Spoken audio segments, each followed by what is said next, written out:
एक बार फिर से स्वागत है ज्ञान लाइट चैनल में।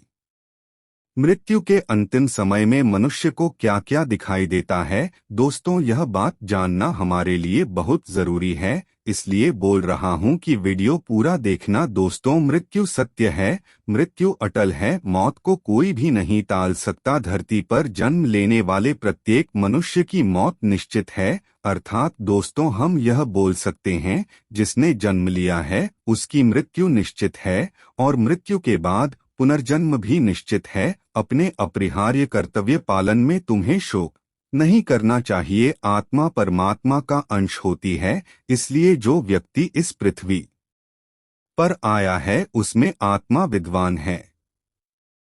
मनुष्य का जीवन 4 मुख्य उद्देश्यों के लिए बनाया गया है। धर्म, अर्थ, काम और मोक्ष आदि के लिए बनाया गया है। इस संसार में जिसने जन्म लिया है उसकी मृत्यु होना निश्चित है। ऐसा माना जाता है कि कर्म ही मनुष्य का सब कुछ है। कर्मों से ही भाग्य की उत्पत्ति होती है। इसलिए जिस व्यक्ति ने जैसे कर्म किए होंगे उसके आधार पर ही उसे अगला जन्म मिलता है।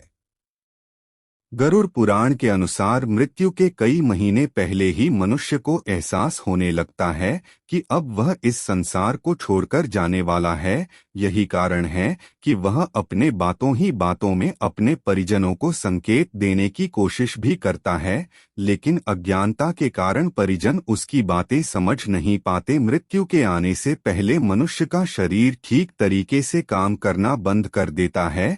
जब मृत्यु का अंतिम समय आ जाता है तब उस व्यक्ति की जीभ लड़खड़ाने लगती है और उसे स्वाद आना भी बंद हो जाता है। इसके अलावा उसे बोलने में भी काफी तकलीफों का सामना करना पड़ता है। मित्रों, यही नहीं, मौत अगर नजदीक हो तो व्यक्ति को सूर्य और चंद्रमा का प्रकाश देखना भी बंद हो जाता है। साथ ही अगर मृत्यु कुछ दिनों की दूरी पर हो तो उस व्यक्ति को कई बार यमदूत भी नजर आने लगते हैं। उसे ऐसा लगता है कि उसके आसपास को जो हर समय उसे परेशान कर रहा है, लेकिन यमदूत उनकी परछाई उसे नजर नहीं आती। और दोस्तों यही कारण है कि मृत्यु के अंतिम समय पर व्यक्ति अपने आसपास खड़े लोगों से भी डरने लगता है और जोर जोर से चीखता चिल्लाता रहता है। गरुड़ पुराण के अनुसार अगर देखा जाए तो जिस किसी मनुष्य की मृत्यु निकट होती है उसे अपनी परछाई देखना भी बंद हो जाता है।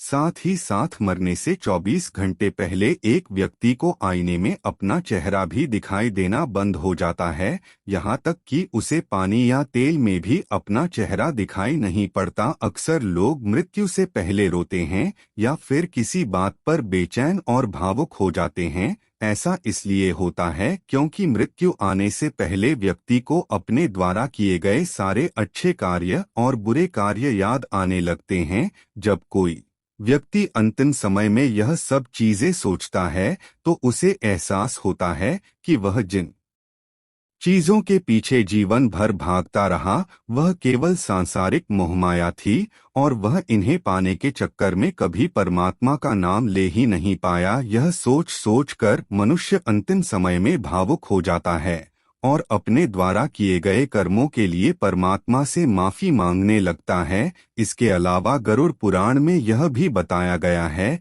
कि मरने से पहले व्यक्ति के शरीर से एक अजीब तरह की बदबू आने लगती है।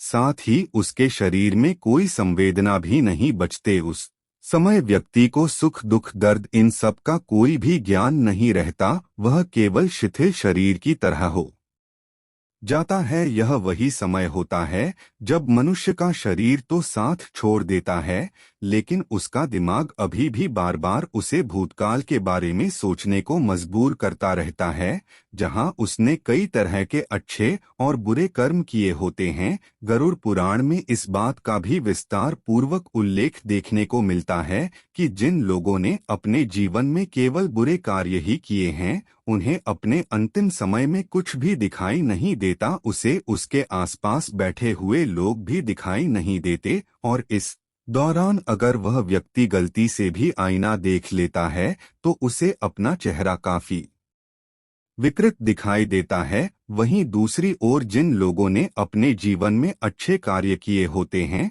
प्रभु के नाम लिए होते हैं, दान पुण्य जैसे सत्कर्म किए होते हैं, उन्हें मृत्यु के समय एक दृश्य प्रकाश दिखाई देता है, और ऐसे लोगों को मृत्यु के समय कोई भी कष्ट नहीं होता। यह सीधे भगवान के चरणों में चले जाते हैं और मुक्ति को प्राप्त कर लेते हैं। मित्रों, इन सब के साथ साथ गरुड़ पुराण में यह भी बताया गया है कि जो मनुष्य संसार के मोह माया में फंस जाते हैं, उन्हें मृत्यु के समय काफी ज्यादा पीड़ा होती है, क्योंकि ऐसे लोग अपने परिवार, धन, परिजन और अपने शरीर का त्याग नहीं करना चाहते हैं। उन्हें ऐसा लगता है कि अभी भी इस संसार में भोग करने के लिए बहुत चीजें हैं जिन्हें छोड़कर वह नहीं जाना चाहते, और जब यमदूत उस आत्मा को लेने आते हैं तब वह आसानी से अपना शरीर नहीं त्याग दे, जिसके बाद यमदूतों को अपना ज्यादा शक्ति लगाना पड़ता है और आत्मा को जबरदस्ती निकालना पड़ता है।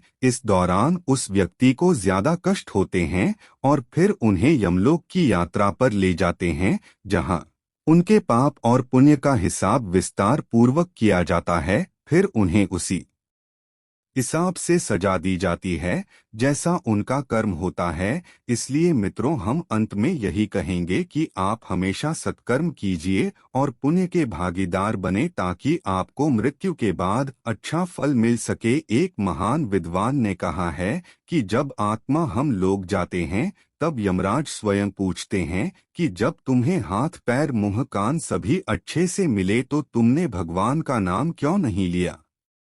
उसके शरीर से तेज नष्ट हो जाता है, शक्ति क्षीण हो जाती है और विचार फिर नहीं रह जाता। ऐसा आचरण करने लगता है कि उसका जीवन शांत हो जाता है। काम, वासना व क्रोध के कारण उसका सारा जीवन अस्त व्यस्त हो जाता। फलक उसका जीवन स्वयं काल के गाल में प्रवेश कर जाता है। देवताओं को पराजित करने वाले रावण का जब अंत काल आया तो उसने नैतिक धर्म छोड़ दिया, उसका बल नष्ट हो गया, बुद्धि व विचार क्षीण हो गए और वह काल के चंगुल में फंस गया। परमात्मा किसी के नाश का भागीदार नहीं बनता, वह डंडे से किसी का सिर नहीं पड़ता, लेकिन मनुष्य स्वयं ऐसा काम करने लगता है।